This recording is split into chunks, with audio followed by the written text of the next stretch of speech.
ఈ రాశి వారికి ఈ చాలా కాలం నుంచి ఇబ్బంది పెడుతున్నటువంటి ఉన్నతాధికారుల యొక్క వ్యతిరేక వైఖరి, వాళ్ళతో పనిచేసేటువంటి ఉద్యోగుల యొక్క వ్యతిరేక వైఖరి, దాన్ని మీరు అధిగమించగలుగుతారు.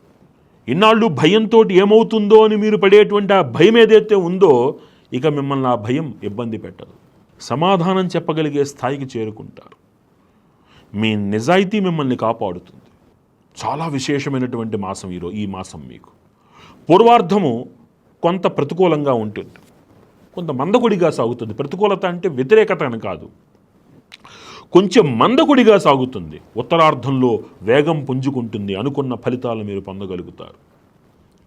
చాలా కాలం నుంచి రావాల్సినటువంటి బాకీలు వసూలవుతాయి.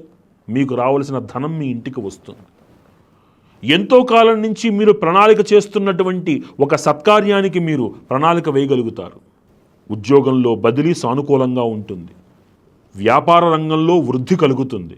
కళారంగము, రాజకీయ రంగము కొంత స్తబ్దుగా ఉన్నప్పటికీ ఒక మామూలు పురోగతితోనే ముందుకు సాగుతుంది.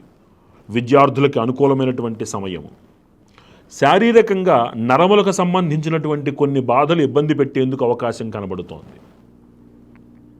స్థూలంగా ఈ మాసము అన్ని రంగాలుగా అన్ని విధాలుగాను మీకు అనుకూలమైన యోగ్యమైనటువంటి సమయంగానే కనబడుతోంది. స్థూలంగా ఈ మాసమంతా కూడా అనుకూలమైనటువంటి సత్ఫలితాలే ఎక్కువగా కనబడుతున్నాయి మీకు.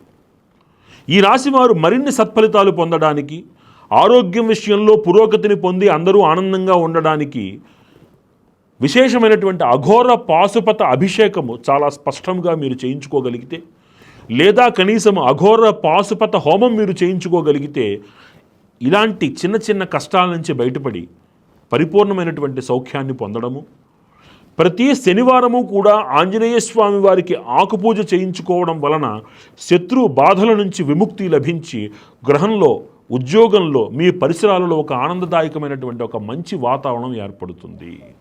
ఈ పరిహారాలను ఆచరించి ఈ రాశివారు మరిన్ని సత్ఫలితాలు పొందాలి అని ఆశిస్తూ